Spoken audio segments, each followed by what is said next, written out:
శ్రీమాత్రే నమః. శుక్లాంబరధరం విష్ణుం శశివర్ణం చతుర్భుజం ప్రసన్నవదనం ధ్యాయేత్ సర్వవిఘ్నోపశాంతయే.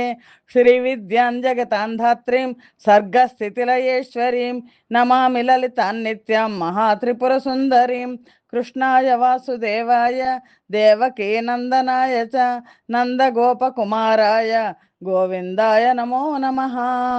నమోస్తుతే వ్యాస విశాల బుద్ధే పుల్లారవిందాయత పత్రనేత్ర ఏన త్వయా భారత తైలపూర్ణ ప్రజ్వాలితో జ్ఞానమయ ప్రదీప. శ్రీమాత్రే నమః. వ్యాస భగవానులు మనకు ప్రసాదించిన శ్రీదేవి భాగవత పురాణాన్ని ఆచార్య బేతవోలు రామబ్రహ్మం గారు తెలుగులోకి అనువదించారు. ఆ పురాణ గ్రంథాన్ని మనం చదువుతున్నాం. వ్యాస భగవానుడు జనమేజయుడి దగ్గరికి వచ్చి అక్కడ దేవీ భాగవత గాథలను తెలియజేస్తున్నారు. నైమిసారణ్యంలో సూత మహాముని సౌనకాది మహర్షులకు దేవీ మహాత్మ్యాన్ని గురించి వివరిస్తున్నారు. వ్యాస భగవానుడు జనమేజయుడికి శుంభ నిశుంభులు అనే దానవుల యొక్క అంతాన్ని గురించి, అమ్మవారి అవతారాన్ని గురించి, అమ్మవారి ఆవిర్భావాన్ని గురించి, శుంభ నిశుంభులతో జరిగిన యుద్ధాన్ని గురించి, శుంభ నిశుంభుల సంహారాన్ని గురించి, రక్తబీజుడి సంహారాన్ని గురించి, చండా ముండాసురుల సంహారాన్ని గురించి, ధూమ్రలోచండ సంహారాన్ని గురించి వివరించారు. శుంభ నిశుంభులు అంతమైపోయాక ఈ దేవి చరిత్రలో ఇది చాలా ముఖ్యమైనది, మిగిలిన దానవులందరూ కూడా పాతాళానికి పారిపోయారు అని చెప్పి, జనమేజయ ఇది దేవి చరిత్రలో ఉత్తమోత్తమైన ఘట్టం. దానవులను అమ్మవారు శిక్షించింది, దేవతలను రక్షించింది. ఈ ఘట్టాన్ని భక్తితో చదివిన వాళ్ళు, విన్నవాళ్ళు కూడా సకల జయాలను పొందుతారు, కోరికలన్నీ తీరుతాయి. ఇది జయప్రదమో విజయప్రదయమో అయిన ఘట్టము అని చెప్పారు. అప్పుడు జనమేజయుడు అన్నాడు, వ్యాస మహర్షి, ఓ మునీంద్ర, అంబికాదేవి మహిమను అద్భుతంగా వర్ణించి చెప్పారు మీరు. నా జన్మ ధన్యమైంది. ఆ జగదంబికను పూర్వకాలంలో ఎవరు ఎలా ఆరాధించి ప్రసన్నురాల్ని చేసుకున్నారు, ఏ ఏ ఫలితాలను పొందారు, ఈ విశేషాలు తెలుసుకోవాలని కుతూహలంగా ఉంది, దయచేసి వివరించాల్సింది అని అభ్యర్థించాడు జనమేజయుడు. అప్పుడు వ్యాస మహర్షి మహామాయా పూజా విధానాన్ని తెలియచేశాడు. జనమేజయ, పూర్వం స్వారోచిష మన్వంతరంలో సురధుడు అనే మహారాజు ఉండేవాడు అనే సమాధి సురధుల వృత్తాంతాన్ని వ్యాస మహర్షి జనమేజయుడికి చెప్తున్నారు. నైమిసారణ్యంలో సౌనకాది మహర్షులకు సూత మహాముని తెలియజేస్తున్నారు. ఓ జనమేజయ, పూర్వం స్వారోచిష మన్వంతరంలో సురధుడు అనే మహారాజు ఉండేవాడు. ప్రజలను ధర్మబద్ధంగా పరిపాలిస్తూ ఉదారుడై, సత్యవాది అయి, గురు భక్తి తత్పరుడై, శీల సంపన్నుడై, ఏకపత్ని వ్రతుడై, దానగుణంలో మేటి అయి, ధనుర్విద్యా విశారదుడై, అవిరోధి అయి, ఎవరు శత్రువులు లేకుండా జీవితాన్ని గడుపుతున్నాడు, ప్రజల మన్ననలు పొందుతున్నాడు. కానీ ప్రతి మనిషికి జీవితంలో కష్టాలు తప్పవు కదా. ఇలా ఉండగా ఒకానొకప్పుడు పర్వతాల మీద నివసించే మ్లేచ్ఛులు, పర్వత నివాసులైన మ్లేచ్ఛులు అసూయ పరులై శత్రుత్వం పెంచుకొని సురధుడి మీదకి దండెత్తి వచ్చారు. అశ్వహస్తి రథ పదాతి సైన్యాలతో మదోత్కటులే వచ్చి పడ్డారు. సురథుడు సర్వసేన సమేతుడై ఎదిరించాడు. మ్లేచ్ఛుల సైన్యం కన్నా తన సేనాబలం చాలా అధికంగా ఉన్నా దురదృష్టవశాత్తు సురథుడు ఓడిపోయాడు. రణరంగం నుంచి పారిపోయి బలిష్టమైన ఒక దుర్గంలో దాక్కున్నాడు. ఇంకా రాజ్యం ఎప్పుడైతే పోయిందో మంత్రులందరూ కూడా సహజం కదా శత్రుపక్షంలో చేరిపోయారు. మ్లేచ్ఛులు ఆశ పెడితే లొంగిపోయారు. భారతదేశంలో చాలామంది రాజుల్లాగా నీతి మాలిన వాళ్ళు అయ్యారు. వీళ్ళు రేపో మాపో శత్రువులకు నన్ను పట్టిస్తారు, నీతి లేకపోయాక ఎంతటి పాపానికైనా ఒడిగడతారు, వీళ్ళని ఇంకా విశ్వసించకూడదు అనుకున్నాడు సురథుడు. లోభం ఎంత పనైనా చేయిస్తుంది. తల్లిదండ్రులు, తోబుట్టువులు, బంధుమిత్రులు, గురువృద్ధులు ఏ అనుబంధాలు పరిగణనకు రావు. అందరినీ ద్వేషిస్తారు, అవకాశం దొరికితే అంతమొందిస్తారు. కాబట్టి వీళ్ళను విశ్వసించను గాక విశ్వసించను అని ఆలోచించి సురథుడు గుర్రాన్ని అధిరోహించి ఒంటరిగా అడవుల్లోకి పారిపోయాడు. పోగా పోగా పోగా పోగా ఒక ఆశ్రమం కనిపించింది. అది సుమేధసుడు అనే మహర్షి ఆశ్రమం. ఎత్తుగా పెరిగిన వృక్షాలతో పచ్చగా కనువిందు చేస్తోంది. మధ్యలో ప్రవహిస్తున్న నది, నదిలో ఇసుక తిన్నెలు, పరస్పర మైత్రితో సహజ శత్రుత్వాలు విడిచిపెట్టి క్రీడిస్తున్న మృగ పక్షి సంఘాలు, శిష్యుల వేదాధ్యయన ఘోష, నీవార ధాన్యంతో చేస్తున్న వంటల ఘుమఘుమలు, హోమ ధూమ సుగంధాలు, నానా పుష్ప పరిమళాలు. చాలా బాగుంది అక్కడ ఆశ్రమం. సర్వ ప్రాణికోటికి సుఖప్రదమై స్వర్గాన్ని మరిపిస్తోంది. ఆ ఆశ్రమాన్ని చూసేసరికి సురథుడి మనస్సు కొంచెం తేలికబడింది. భయం పటాపంచలైంది. ఇక్కడ సుఖంగా జీవించవచ్చు అనే విశ్వాసం ఏర్పడింది. ఒక చెట్టు నీడలో గుర్రం దిగి దాన్ని అక్కడ మేతకు వదిలి పాదచారిగా ఆశ్రమ ప్రాంగణంలోకి ప్రవేశించాడు. అక్కడ సాలవృక్ష స్థాయిలో కృష్ణాదినం మీద పద్మాసనం వేసుకుని కూర్చున్న తపోమూర్తిని చూశాడు. మూర్తీభవించిన శాంతం చుట్టూ కూర్చున్న శిష్యులకు వేద శాస్త్రాలను అధ్యాపనం చేయిస్తున్నాడు ఆ గురువు. అరిషడ్వర్గాలకు అతీతుడై, ద్వంద్వాలకు అందనివాడై, ఆత్మజ్ఞాన నిరతుడై, ఆకృతి దాల్చిన నిగ్రహంలాగా భాషిస్తున్నాడు.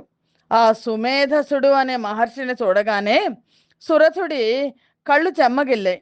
బాష్పజాలాలు అప్రయత్నంగా ఉబికి ఉబికి ధారలు కట్టాయి. కన్నీళ్లు గారుస్తున్నాడు.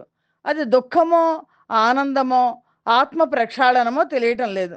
అల్లంత దూరంలోనే ఆ మహర్షికి, సుమేధసుడు అనే మహర్షికి సాష్టాంగ పడ్డాడు. మహర్షి చూశాడు. భద్రమస్తు భద్రమస్తు, ఉత్తిష్ట ఉత్తిష్ట అన్నాడు. మహర్షి శిష్యుణ్ణి పిలిచి దగ్గరగా ఆసనం వేయించాడు. దాని మీద కూర్చోమన్నాడు. సురథుడు మౌనంగా వెళ్ళి కూర్చున్నాడు. సుమేధసుడు అర్ఘ్యపాద్యాలు ఇచ్చి అతిథి మర్యాదలు జరిపాడు. తమరెవరు? ఇటు ఎందుకు వచ్చారు? చింతాకుల చిత్తులై కనిపిస్తున్నారు. కారణం ఏమిటి అని కుశల ప్రశ్నలు వేశాడు. సురథుడు ఇంకా తేరుకోలేదు. మౌనంగా ఉండిపోయాడు. కన్నీరు అలా కారుతూనే ఉంది. కన్నీటి జడి తెరిపి ఇవ్వడం లేదు. మహర్షి మళ్ళా పలకరించారు.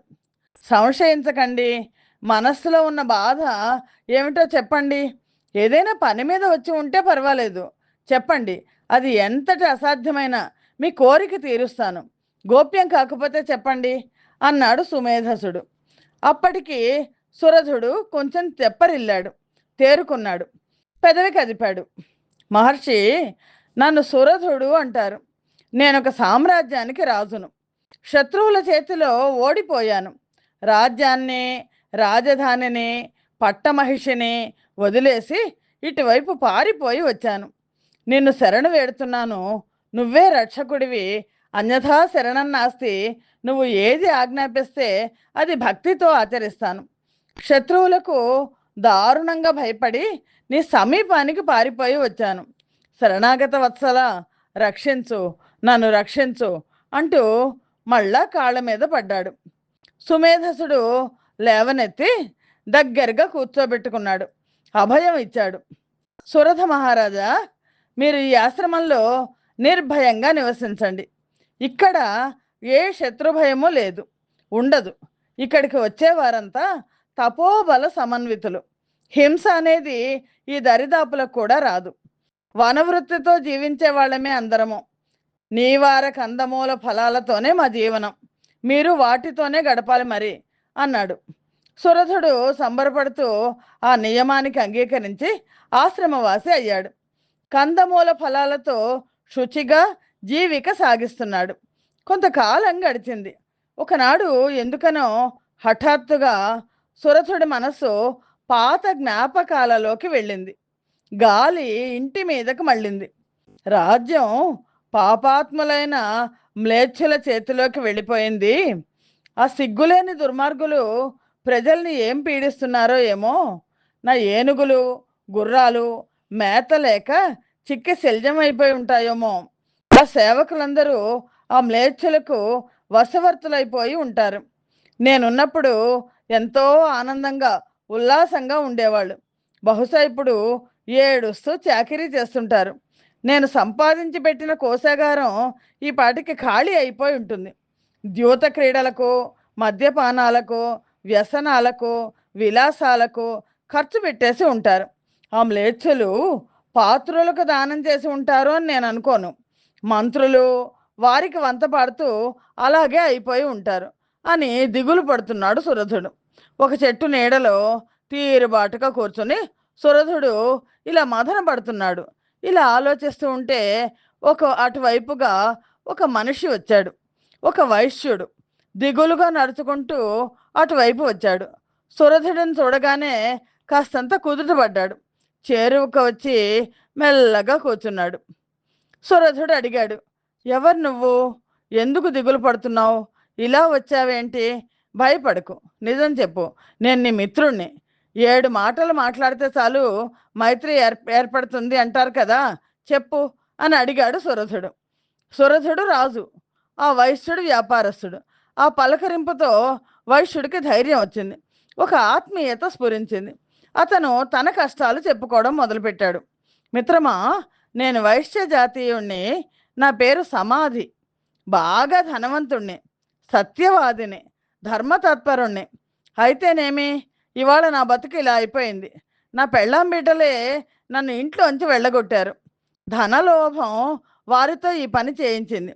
దుర్మార్గులు నన్ను లోభి అన్నారు, కృపణుడు అన్నారు. అందరూ ఒక్కటై నన్ను తరిమేశారు.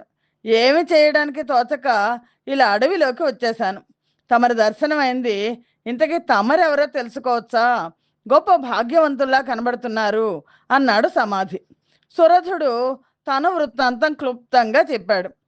అదృష్టవశాత్తు మనమిద్దరం ఇక్కడ ఇలా కలుసుకొని మిత్రులమయ్యాం.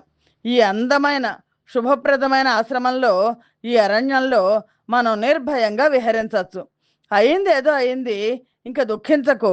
అన్నీ మర్చిపోయి ఇక్కడ నాతో పాటు సుఖంగా జీవించు అన్నాడు సురధుడు. అంటే అప్పుడు సమాధి అన్నాడు, నేస్తమా, నా మనస్సు పీకులాడుతోంది. నా కుటుంబం దిక్కులేనిది అయిపోతుందోమో, కష్టాల పాలవుతుందోమో, నా భార్యాపుత్రులకు ఆరోగ్యం ఎలా ఉందో, ముఖ్యంగా నా ఇల్లాలు మొదటి నుంచే దాని ఆరోగ్యం అంతంత మాత్రమే, సుఖంగా ఉందో లేదో. మిత్రమా, నాకు ఎంతసేపు ఇవే ఆలోచనలు.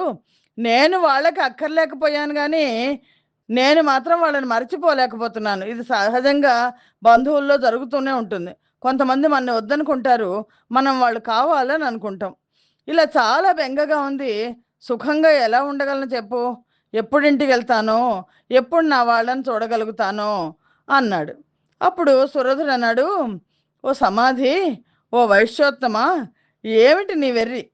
వాళ్ళేమో నిన్ను తరిమేశారా? వాళ్ళ కోసం నువ్వు పరితపిస్తున్నావా? ఇంతకన్నా వ్యామోహం ఉంటుందా? ఆ కఠినాత్మల్ని చూస్తే మనస్సు భగభగలాడిపోదు? సుఖంగా ఎలా ఉంటుందనుకుంటున్నావు? పిచ్చివాడా, దుఃఖాన్ని కలిగించే బంధుమిత్రుల కంటే సుఖాన్ని కలిగించే శత్రువులు చాలా నయం. తెలుసుకో, మనస్సును గట్టిపరచుకో, అటు మళ్ళనివ్వకు, ఇక్కడ నాతో పాటు హాయిగా జీవించు అన్నాడు సురధుడు. సమాధి అన్నాడు, రాజా, నిజమే నువ్వన్నది, కానీ నా మనస్సు నిలకడగా ఉండడం లేదు. మాటి మాటికి అటే పరిగెడుతోంది. ఎంత ప్రయత్నించినా ఫలితం ఒక్కటిగానే ఉంది. అంటే అప్పుడు సురధుడు అన్నాడు, మిత్రమా, నీకు బెంగ ఉందంటున్నావు, నాకు ఆ పాటి బెంగ లేకపోలేదు. రాజ్యం గుర్తుకొచ్చినప్పుడల్లా దుఃఖం పెళ్ళుబికి వస్తోంది. అయినా నిబ్బరించుకుంటున్నాను. మన ఇద్దరి బెంగలు దుఃఖాలు తీరడానికి ఏదైనా ఉపాయం చెప్తారేమో మన మహర్షి సుమేధుసుడిని అడుగుదాం. ఆయన శాంత చిత్తుడు, ఏదో ఒక ఔషధం చెప్పకపోడు. అలా అని ఇద్దరు నిశ్చయానికి వచ్చి సుమేధస మహర్షి దగ్గరికి వెళ్ళారు. సాష్టాంగపడ్డారు. ఆయన ఆశీర్వదించి సముచిత స్థలాల్లో కూర్చోబెట్టారు. సురధుడు వినయంగా ప్రశ్నించాడు, మహర్షి, ఈ వైశ్యుడు ఇప్పుడే నాకు మిత్రుడయ్యాడు. భార్యాపుత్రులు వెళ్ళగొట్టారు, అడవులకు వచ్చాడు. అయినా కుటుంబం గురించి, కుటుంబ సభ్యుల గురించి తలుచుకొని తలుచుకొని పరితపిస్తున్నాడు. ఎంతగా చెప్పినా శాంతించడం లేదు. ఇలాగే ఇవాళ ఎంతేమిటో నా మనస్సు కూడా చాలా కలతపడుతోంది. రాజ్యము ప్రజలు గుర్తుకొచ్చి కళ్ళ నీళ్ళు కారుతున్నాయి, కళ్ళు చెమ్మగిల్లుతున్నాయి. ఇది నిష్కారణమైన దుఃఖమే నాకు తెలుసు, అయినా మనస్సు నుంచి తొలగిపోవడం లేదు.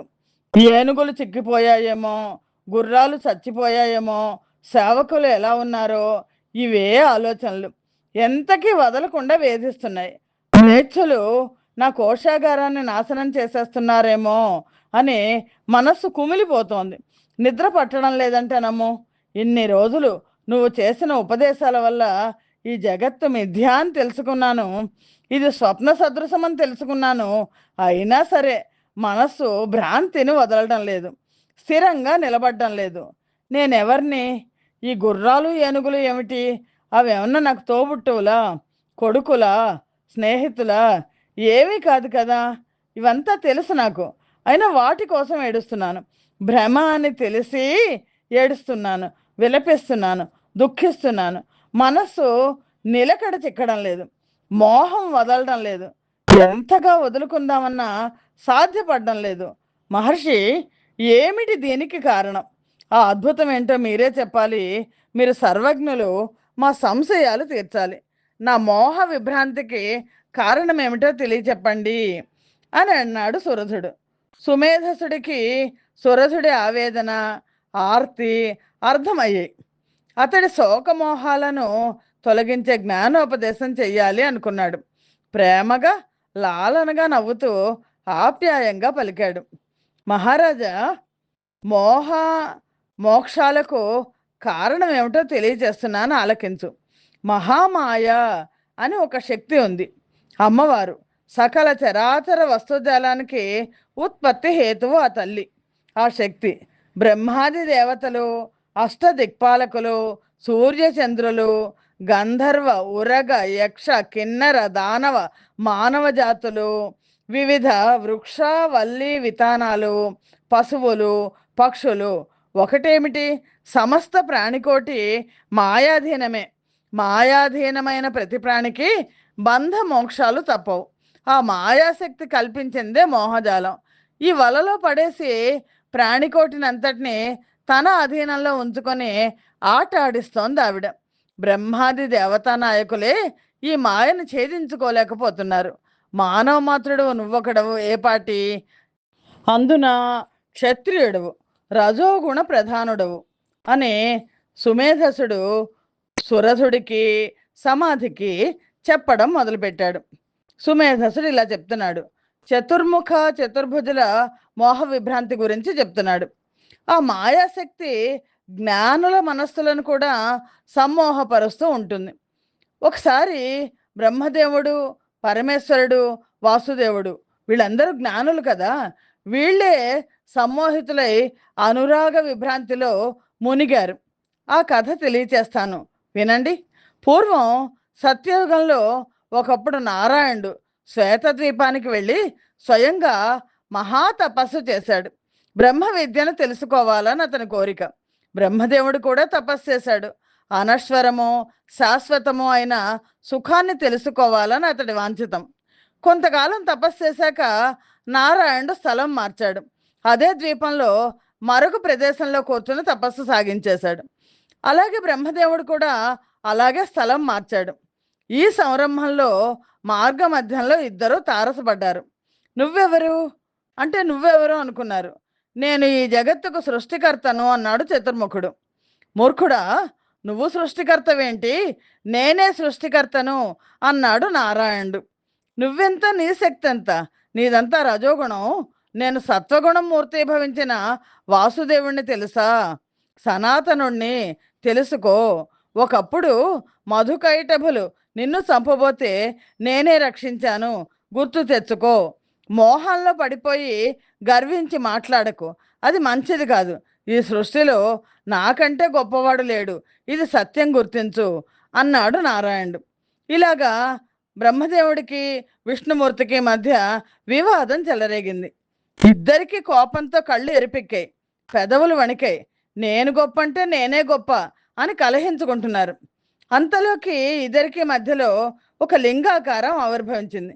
ఇద్దరు ఆశ్చర్యపోయి చూస్తున్నారు.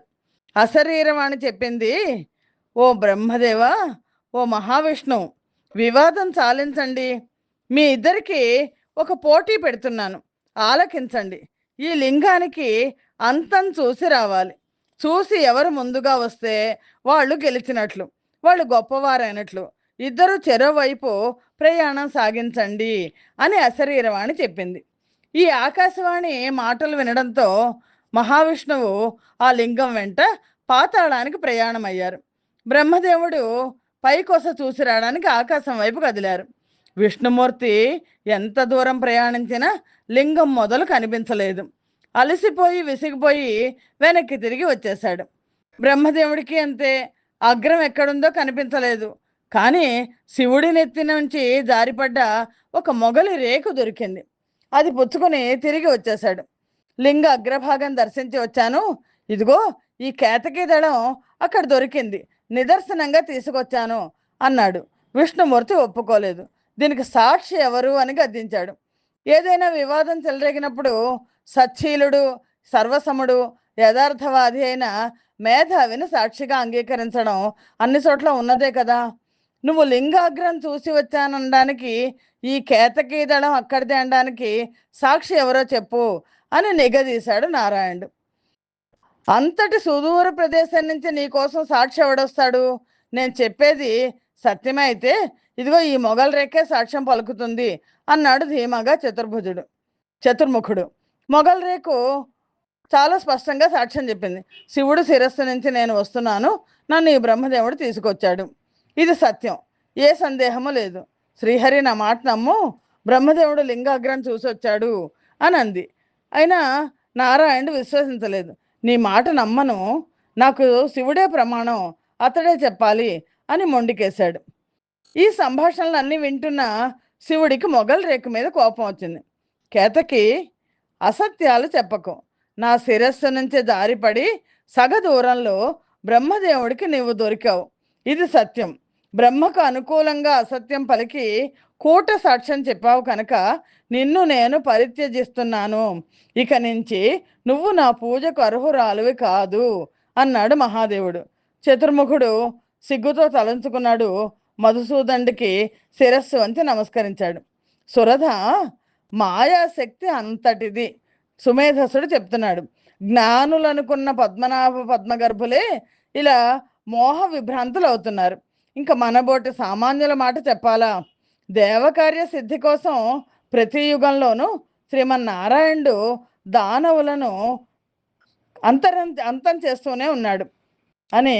దేవానాం కార్య సిద్ధ్యర్థం సర్వదైవరమాపతి దైత్యాన్ వంచయతే చాశు త్యక్త్వా పాప భయం హరి. రకరకాల అవతారాలు ఎత్తే నారాయణుడు తన సుఖ సంతోషాలను వదులుకొని దైత్యులతో యుద్ధాలు చేస్తున్నాడు. ఇదంతా మాయాశక్తి అని గుర్తించు.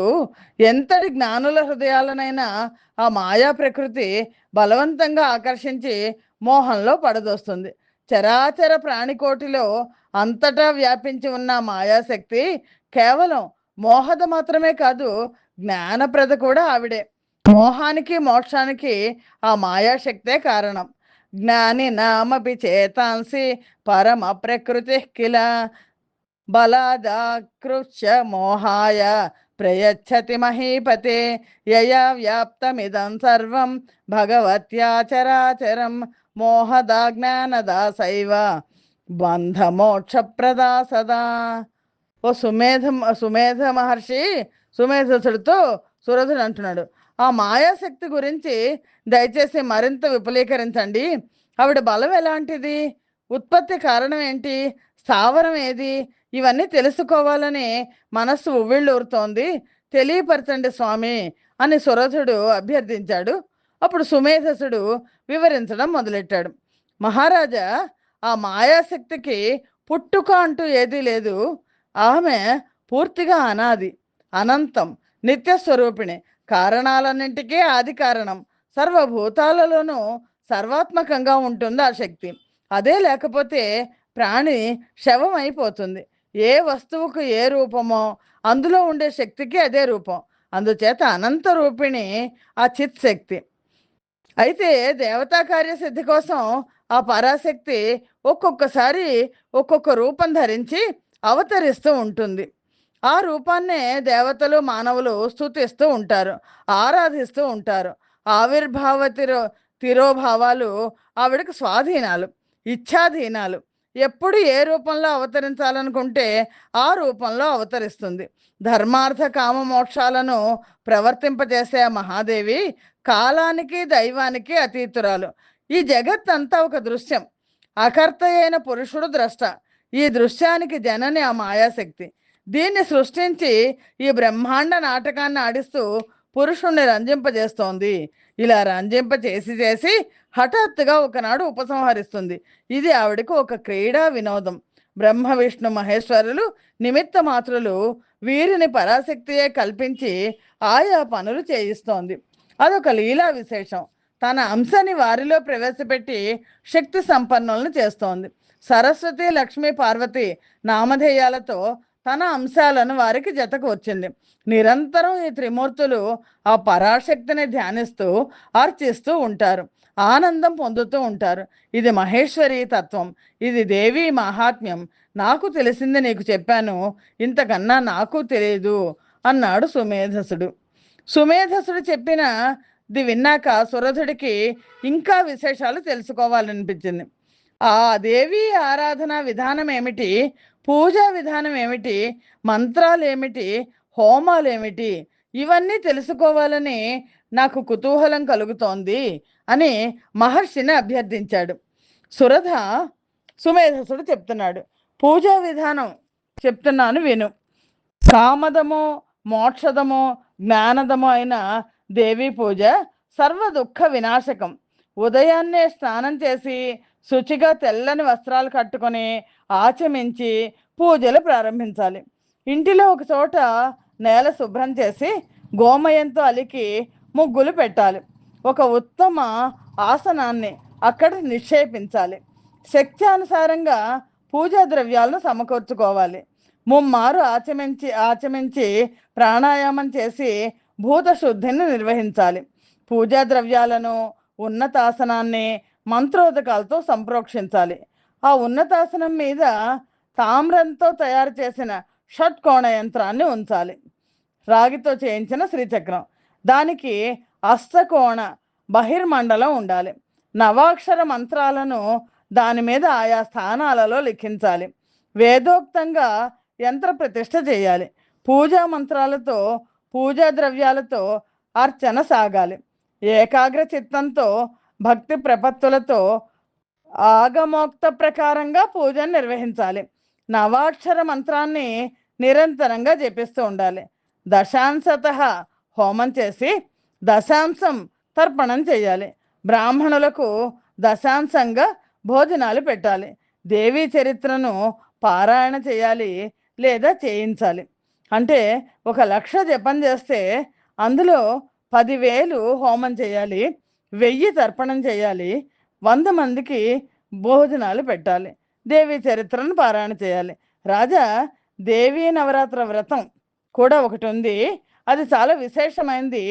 ఆశ్వేజ మాసంలో కానీ చైత్ర మాసంలో కానీ శుక్లపక్షం ప్రారంభం నుంచి 9 రోజుల పాటు ఉపవాస దీక్షతో ఈ వ్రతం చేయాలి. పాయసన్నంతో కానీ మేకమాంసంతో చేసిన హోమాలు విపులంగా చేయాలి. బిల్వపత్రాలతో, ఎర్రని పుష్పాలతో అర్చించాలి. ప్రతి మాసంలోనూ అష్టమి, నవమి, చతుర్దశి తిథులు దేవి సమర్చనకు విశేష ఫలప్రదాలు. ఇలా ఆరాధిస్తే నిర్ధనులు ధనవంతులవుతారు, రోగులు ఆరోగ్యం పొందుతారు, అపుత్రులు పుత్రవంతులవుతారు, వాళ్ళు వినయ వివేక సంపన్నులవుతారు, రాజ్యభ్రష్టులు రాజ్యాలను పొందుతారు, శత్రుపీడలు తొలగిపోతాయి. నియతేంద్రియుడై అర్చించిన విద్యార్థి విద్యా సంపన్నుడవుతాడు. ఆడ మగ అన్ని వర్ణాల వారు, అన్ని కులాల వారు ఈ పూజ చేసుకోవచ్చు. సర్వ సుఖాలు శుభాలు పొందుతారు అని సుమేధసుడు చెప్పాడు. బ్రాహ్మణ క్షత్రియో వైశ్య శూద్రో వా భక్తి సంయుత పూజయే జగతాంధాత్రీం సర్వ సుఖభాగ్ భవేత్. నవరాత్రి పూజలు మాత్రం కలశ స్థాపన చేయాలి. ఆ కలశం మీద యంత్రాన్ని స్థాపించాలి. చుట్టూ యవాంకురాలు ఉండాలి. పైన పుష్పమాలాలంకృతమైన పందిరి ఉండాలి. దేవీ మందిరాన్ని ధూప దీపాలంకృతం చేయాలి. 9 రోజులు శక్తివంచన లేకుండా త్రికాలం అర్చన నిర్వహించాలి. చండికా పూజలో ధనానికి లోభించకూడదు. ఫల పుష్పాలతో రకరకాల పిండి వంటలతో పుష్కలంగా నైవేద్యాలు పెట్టాలి. వేద మంత్రాలు, పురాణ పఠనాలు, గీత వాద్యాలు, నృత్య సాహిత్యాలు ఇత్యాదులతో 9 నాళ్ళు ఉల్లాసంగా ఉత్సవాలు జరపాలి. నూతన వస్త్రాలు, భూషణాలు, సుగంధ ద్రవ్యాలు, పుష్పమాలికలతో కన్యకలను బాలా ప్రతిరూపాలుగా భావించి అర్చించాలి. అష్టమి, నవమి, దశమి తిథులు అతి ముఖ్యమైనవి. ఈ రోజుల్లో విశేషంగా వేదాంగవేత్తలను గౌరవించాలి. సువర్ణ, రజత, భూ, వస్త్రాది దానాలతో సంతృప్తి పరచాలి. ఇలా భక్తి శ్రద్ధలతో దేనికి లోభించకుండా ఈ నవరాత్ర వ్రతాన్ని చేసిన వాళ్ళకి ఇష్టకామ్యార్థాలన్నీ సిద్ధిస్తాయి. ఇహంలో సకల భోగాలు అనుభవించి పరంలో శాశ్వత స్థానాన్ని పొందుతారు. జన్మాంతరంలో కూడా దేవీ భక్తి ఇలాగే కొనసాగుతుంది. ఇది వ్రతాలలోకెల్లా ఉత్తమోత్తమమైన వ్రతం. సురథ మహారాజా, నువ్వు కూడా ఈ వ్రతాన్ని ఆచరించు. శత్రువులను జయించి నీ రాజ్యం నువ్వు తిరిగి పొందుతావు. నీ భార్యాపుత్రులను కలుసుకుంటావు. రాజమందిరంలో సుఖంగా సంతోషంగా జీవిస్తావు. స్వైశ్యోత్తమ సమాధితో అంటున్నారు. నువ్వు కూడా ఈరోజే దీన్ని ఆరాధించు. నీ వాళ్ళు నిన్ను గౌరవిస్తారు. ప్రేమానుబంధాలు చిగురిస్తాయి. దేవీ లోకంలో నీకు చోటు దొరుకుతుంది. కిందటి జన్మలో మీరు దేవిని ఆరాధించలేదు కనుక ఈ జన్మలో ఎన్ని కష్టాలు పడ్డారు. అంబికను ఆరాధించని వాళ్ళకి ఇదే గతి. కష్టాలే కాదు, రోగాలు రొస్తులు కూడా చుట్టుముడతాయి. వారికి నరకం తథ్యం. ఇహ పరాలు రెండూ నరకాలే అయిపోతాయి. దేవిని ఆరాధించని వారికి బుద్ధి కుశలత కూడా క్షీణిస్తుంది. బిల్వదళాలతో, కరవీర శతపత్ర, చెంపకాది సుగంధీల పుష్పాలతో అమ్మవారిని ఆరాధించిన వారు ఇహలోకంలోనే విలాసమయ జీవితాన్ని గడుపుతారు. ఆ శక్తి భక్తిపరాయణులు ధన్యులు, కృత పుణ్యులు, సకల సద్గుణ నిలయులై సమాజంలో ఉన్నతంగా గౌరవ మర్యాదలను పొందుతారు. వేద మంత్రాలను పఠిస్తూ అర్చించిన వాళ్ళకి సన్మాన పరంపరలు ఘనంగా జరుగుతాయి. సుమేధసుడు చేసిన ఈ ఉపదేశం సురథుడికి, సమాధికి ఎంతో సంతృప్తినిచ్చింది, శాంతిని ప్రసాదించింది. ఇద్దరు మహర్షికి సాష్టాంగ పడ్డారు. కళ్ళలో ఆనంద బాష్పాలు తొణికిసలాడాయి. కంఠంలో ఒక అందమైన జీర ధ్వనించింది. మహాత్మా, మమ్మల్ని పరిపూతులను చేశావు. మా దుఃఖాన్ని తొలగించి శాంతి ప్రసాదించావు. ప్రసంగ గంగాజరిలో స్నానం చేయించి పవిత్రుల్ని చేశావు. పూర్వపుణ్య విశేషం చేత ఏదో మమ్మల్ని ఈ ఆశ్రమానికి, నీ సన్నిధికి చేర్చింది. భూలోకంలో ఎక్కువ మంది స్వార్థపరాయణులు, పరోపకారం కోసం మహోపదేశాలు చేసే నీ వంటి ఉత్తములు ఎక్కడో 100కి 1,000కి ఒక్కళ్ళుంటారు. భవంతి మానవా భూమౌ బహవ స్వార్థ తత్పరా పరార్థ సాధనే దక్షా కేచిత్ క్వాపి భవాదృశా. ఈ ఆశ్రమానికి వచ్చి నిన్ను దర్శించినప్పుడే మా దుఃఖాలు తొలగిపోయాయి.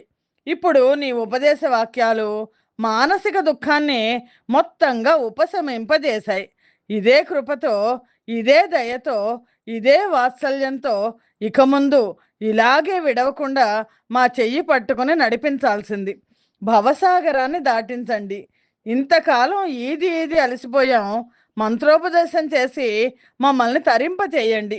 ఆ మంత్రాన్ని జపిస్తూ మరి కొంతకాలం ఇక్కడే ఉండి తపస్సు చేసుకుని ఆ తరువాత మా గృహాలకు వెళ్తాం. మహానుభావ, నవాక్షర దేవి మహామంత్రాన్ని ఉపదేశించండి. నిరాహారులమై నియమనిష్టలతో జపిస్తాం అని సమాధి, సురథులిద్దరూ కూడా సుమేధస మహర్షి దగ్గర నమస్కారం చేస్తూ పలికారు. ఈ అభ్యర్థనకు సుమేధసుడు ఎంతో సంతోషించాడు. వెంటనే మంత్రాన్ని ఉపదేశించాడు. పాటించాల్సిన నియమాలు తెలియచేశాడు. రాజు, వైశ్యుడు ఇద్దరూ కూడా మంత్రాన్ని స్వీకరించి మహర్షికి మరోసారి నమస్కరించి నదీ తీరానికి వెళ్ళి ఏకాంత ప్రదేశాలలో తపస్సులకు ఉపక్రమించారు. 1 నెల గడిచింది. ఇద్దరికి మనస్సులు కుదుటపడ్డాయి. సమాధి నిష్ఠ అలవాటైంది. దేవీ పాద పద్మాల పట్ల ప్రీతి సంపూర్ణంగా ఏర్పడింది.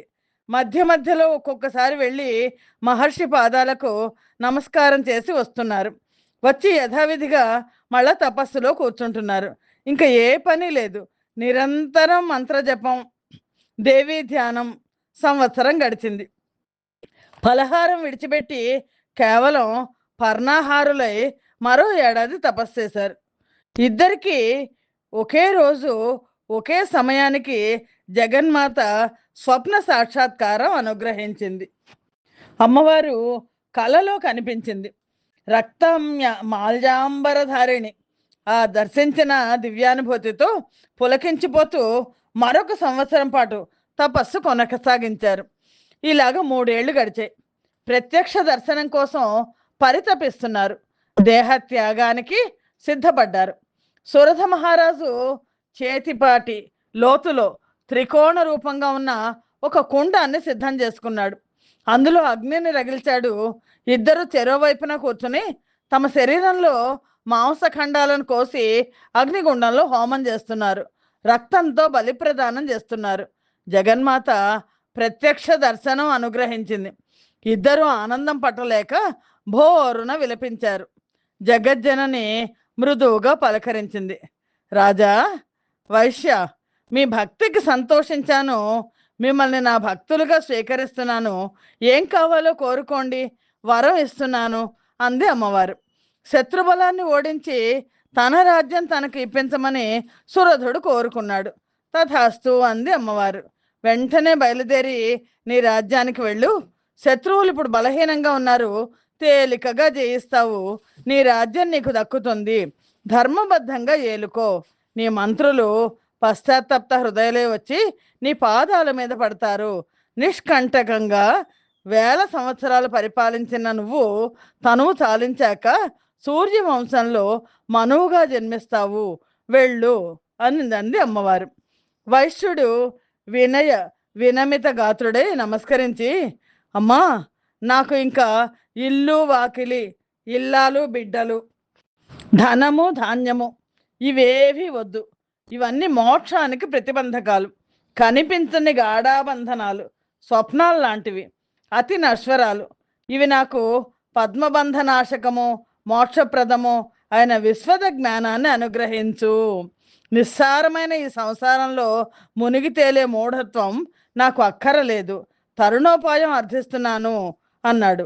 ఆ వైశ్యవర్యుడి అభ్యర్థనను దేవి ఆమోదించి జ్ఞానం ప్రసాదించి అదృశ్యమైంది. క్షత్రియ వైశ్యులిద్దరూ ఆనంద పరవశులై సుమేధసుడిని సమీపించారు.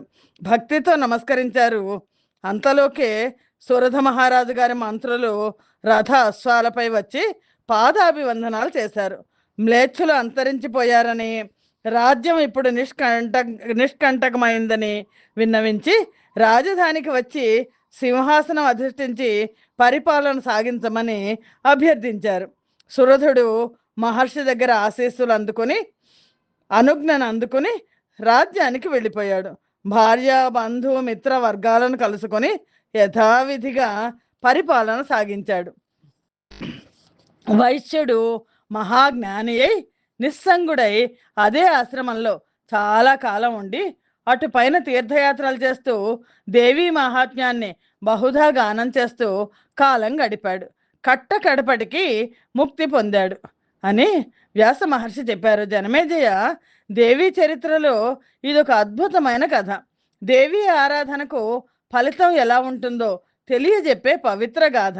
దీన్ని లిఖించిన వారికి, పఠించిన వారికి, ప్రచురించిన వారికి, వినిపించిన వారికి, విన్నవారికి అందరికీ ఇహలోకంలో సకల సుఖాలు సమకూరుతాయి. జ్ఞానము, కీర్తి, ధనము, భోగము, భాగ్యము పుష్కలంగా లభిస్తాయి. కడపట నిశ్చయంగా మోక్షం లభిస్తుంది. దేవీ చరిత్ర అఖిలార్థప్రదం, సర్వధర్మ సమావృతం, ధర్మార్థ కామ మోక్షాలకు మూల కందం అని వ్యాస భగవానుడు జనమేజయుడికి ఆనంద పులకిత గాత్రుడై చెప్పి క్షణకాలం విశ్రాంతి తీసుకున్నాడు. నైమిసారణ్యంలో సూత మహర్షి సౌనకాది మహర్షులకు చీగాథను చెప్పి, సౌనకాది మహాముల్లారా, శుంభ నిశుంభాది దైత్య సంహార రూపమైన ఈ గాథను విన్నారు కదా, సాంధ్యకృత్యాలు ముగించి తర్వాత కథలకు వెళ్దాం అన్నారు సూత మహర్షి. పంచమ స్కంధం సమాప్తం. స్వస్తి ప్రజాభ్య పరిపాలయంతాం న్యాయేన మార్గేణ మహిం మహేషాః.